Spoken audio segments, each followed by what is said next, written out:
මේ වීඩියෝ එකෙන් ඔයාලට අද අපි අරගෙන ආවේ මේ දවස්වල හැමෝම හොයන කැරමල් ටී එක හදාගන්න විදිය.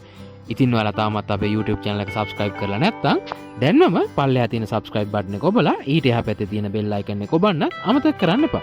මේ කැරමල් ටී එක හදන්න අද අපි අරගෙන තියෙනවා fresh milk, අවශ්‍ය පමණ සීනි, මේ සඳහා ඔයාලට අවශ්‍ය ප්‍රමාණයේ සීනි ගන්න පුළුවන්, කරාඹු නැටි දෙකක්, කුරුඳු පොතු ස්වල්පයක්, තේ කුඩු ටිකක්, ඒ වගේම එනසල්ලට දෙකක්. මුලින්ම භාජනයක් ලිපේ තියලා එයට සීනි ටික දාගන්න. සීනි ටික දාලා අඩු ගින්දරේ සීනි ටික රත් වෙන්න තියන්න. සීනි ටික දිය වෙලා සාමාන්‍ය තද දුඹුරු පැහැයට හැරෙන තුරු තියන්න.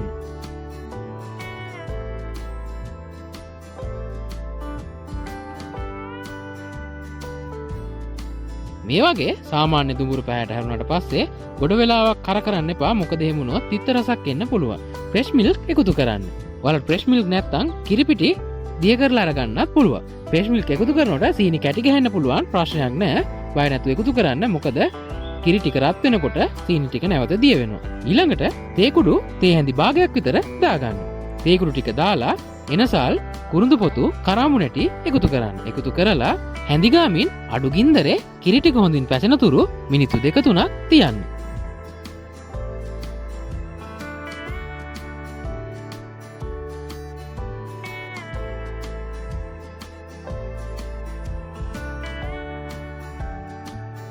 ඔන්න දැන් අපේ කිරි ටික හොඳට පැහිලා තියෙන්නේ. දැන් මේ කිරි එක පෙරා ගන්න.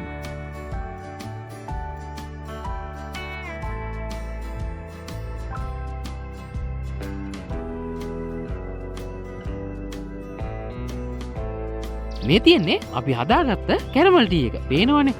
හොඳ ලස්සන පාටට මේ ටී එක තියෙනවා. ඉතින් මේ ටී එක ගොඩාක් රසයි. ඔයාලත් හදලම බලන්නකෝ කොහොමද රස කියලා. ඒ වගේම වීඩියෝ එක හොඳයි කියලා හිතෙනවා නම් යාළුවන්ට බලන්න ෂෙයා කරන්න. වීඩියෝ එක පිළිබඳව ඔයාලගේ අදහස් පහලින් කමෙන්ට් එකක් දාන්නත් අමතක කරන්න එපා.